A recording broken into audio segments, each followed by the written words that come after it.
And we're recording now. My name is Jasper Collier, and I'm here with John Nelson at the closing reception for the DC Commission on the Arts and Humanities exhibition, Legacy Civil Rights at 60. Today is March 1st, 2024, and Mr. Nelson has agreed to take a few moments to tell us a little bit of his story. So thank you, Mr. Nelson, for joining us. And I would just start by asking you, if you could, to state your full name and the year of your birth. John Nelson, January 11th, 1951. Okay, great, thank you. And if you could also just tell us where you were born, including, as much information as you'd like to give, the neighborhood, and if you'd like to just kind of start putting a picture in our head about, that space and that time. Well, I was born here in DC at 6202. I'm sorry. It's no on problem. Orleans Place Northeast, back in the 50s. So we had that era during the 50s, 60s, and 70s that I find to be the most creative time for me, because it kind of guided me, sort of gave me a direction in which way I wanted to go in life. And that was pretty interesting times. And I remember it very clear. We were poor. We came up from the South. My family came up from Camden, South Carolina. And just like most black folks in the city, at that time they were coming north for a better life. So we end up with, what do you call it, 10 to 12 people in the house. We had the cousins and everybody. So we grew up in a big house. In a big family, right? Which I found was interesting. And as I grew up, as we were growing up, you had to find your space, and you had to find some kind of way of expressing yourself when you're around a lot of people to get your attention. So mine was art, drawing. I competed with my brother. He could make Superman look real, but I could not get Superman to fly. Okay, so we were very competitive. And at one point, I did get Superman cape to look like it was really moving, and that's when I won. So from that day on, my mother convinced me that I was the greatest thing that ever happened on earth. And at that point in my life, I wanted to be an artist. Amazing. So we're talking 9 years old, right? Yeah. But in my head, I was an artist, So from that point, I had experimented in different mediums, watercolor, pastels, oils. But what I found interesting to me was pencil, graphite, because it was cheap. Number one, you could find a pencil anywhere and a piece of paper. So I took that pencil and created a technique. It's called superrealism. So definitely a few things that I want to come back to there. Want to hear more about superrealism and that technique. But I also wanted to, kind of step back. It sounds like your family, your brother, your mother were a really big influence on you. So I wonder if you could tell me a little bit more about that and how they impacted your life. I think that's a really great story about you and your brother having competitions. Yeah, and not only that, but as we were growing up, in Washington, D.C., you have these little side streets. And I don't know if you live here or not, but these little side streets are very intimate. It might be about 30 houses on this street, and everybody know everybody. Back in them days, there wasn't no cell phones and all that stuff. We were communicating we played out in the street all the time, and we made our toys. Whatever we had, we made a toy out of it. Mm-hmm. And it was a lot of little boys growing up with me. It was about 15 of us that grew up together up until we were around 16 and 17 years old. So everybody on that street was like family. If I did something wrong on the other side of the street, by the time we get to my uncles, I've already gotten my beating. You see, my mother didn't have to touch me, because the way it works is everybody was watching everybody. And growing up in a group, like in a tight-knit place like that, it becomes competitive. Mm-hmm. And you got a whole lot of little boys playing with each other, right? So, that was probably one of the best things that happened to me growing up, even if we were poor, but growing up in that space. Because everybody in that space that grew up with me, they became successful, either in music, arts, or in business. It's funny. Mhm. I mean, it's like because we were competitive, and I think that's what's missing nowadays. You know, Yeah. just that community. You know. Yeah, so there was kind of like a competitiveness and a supportiveness And that kind yeah, of. it was all there, and we were poor, but I didn't know I was poor until I was 18 years old. That's when I left DC for the first time Mhm. to do an art show. So it was like, this is so cool. Yeah. We had the grocery store a block away. We had the elementary, junior high school, and high school. Everything was in walking distance growing up. Mhm. You know, so it was so easy to stay in your community without knowing what's going on outside of it, right? Absolutely. I didn't know the city was this big. Yeah, so let's talk a little bit about that point where you leave that supportive community, that supportive and competitive community. You said you left DC for the first time at 18. At 18, yeah. What happened then? Well, where did you go? I'll take it back a couple of notches. My mother used to fix hair, and one of the customers that she had on the block was a producer for Channel 5. So this lady came over to the house to get her hair fixed. The old days, that's what they did. They didn't have a beauty salon. And she looked in the room where my drawing table was, and she was like amazed. Mm-hmm. So the first thing she did is, well, we got to get him on TV. So here we are in the hood. A producer happened to be my mother's customer saying, get him on TV. So I don't know if you remember, but it was called PM America. PM America was a national show, and it highlighted me. So now all of a sudden I'm 18, 19 years old, and I'm on TV, and my technique, my pencils, at that time my technique was coming to play. It was working a little bit. Mm-hmm. So a guy by the name of Adolphus Ely saw the show. He happened to be an art dealer. So when Adolphus he found me, and he said, his son, would you want to get famous? And I said, well, why not? I had no idea you could make money selling these drawings. No idea. That's never been my motive, even as a child, because I was always thinking about technique, how I could perfect my drawings, right? And how I could find my signature by telling a story within my drawings. So that's my mission.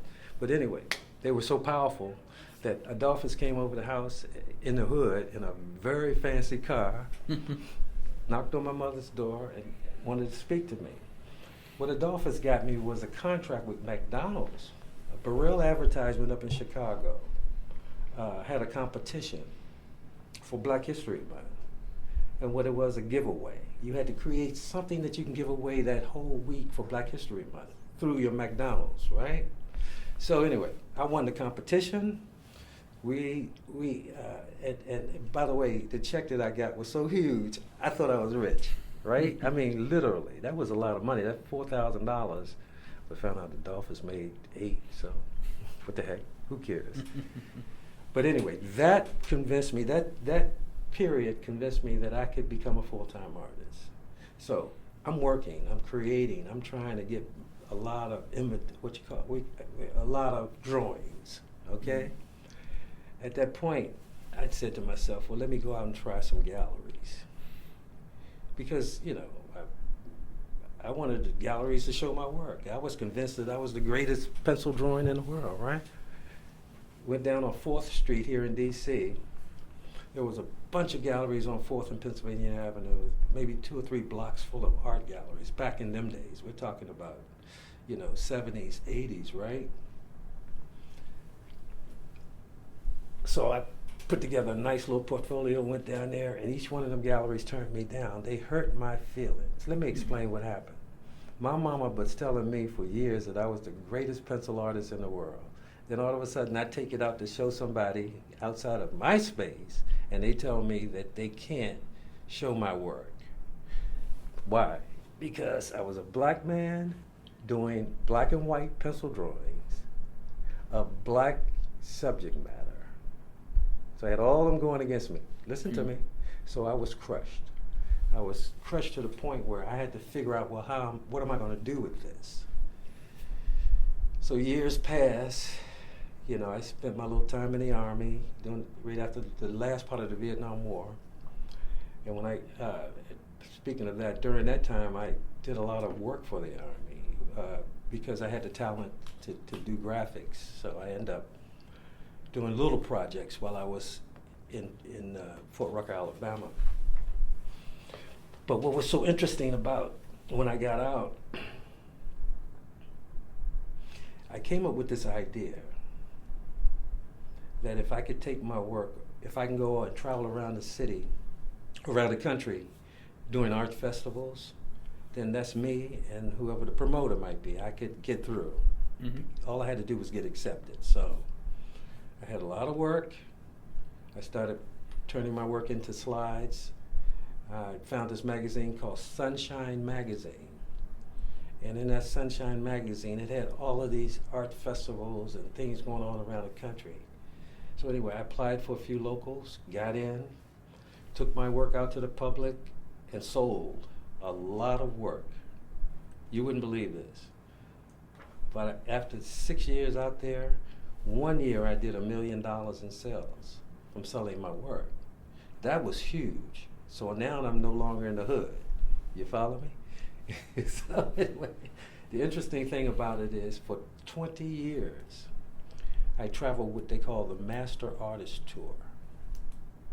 Okay? 20 years. I was on the road traveling everywhere. Deep South, California, Chicago. I had my artwork in my van and me. I'm drawing while I was on the road. I had a guy back here in DC sending me supplies. That went on for 20 years. And that is where my life really changed. Wow. Now, in order to get into the Master Artist Tour, they would only have 20 artists, right? They were from Nashville, Tennessee, the promoters, right? They would go to these, what you call very high-end areas around the country where rich people live. I was the only black for 20 years. Now, keeping it real, my work is in a lot of white homes around this country. To me, it's mind-boggling. My subject matter never changed. Always black subject. Always done in graphite. And I'm not going to change. I'm going to stay the same. Sure. So that whole piece was interesting.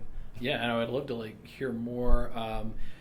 I should just say right now that we only have a few minutes, I know. what would be amazing to do a full oral history with you at some point if you have the opportunity, you have the time. Because I mean, just in the few minutes that you've been talking, there's just so many things that I would want to know more about. That's a lot. Well, let's go in full circle. Okay. I was there at the March on Washington when I was 14 years old. Okay, me and about 5 or 6 of my buddies, we ran from Northeast DC all the way up to the Lincoln Memorial because we heard that Martin Luther King was going to be in town. When we got there, they needed volunteers up under the tent. It was on the right side of the Lincoln Memorial, big old tent, and they were silk screening these signs. And as they were silk screening these signs, somebody had to clean up. Somebody had to get rid of the trash. Somebody had to silk screen the signs and clean up the molds, we call it. I was picked.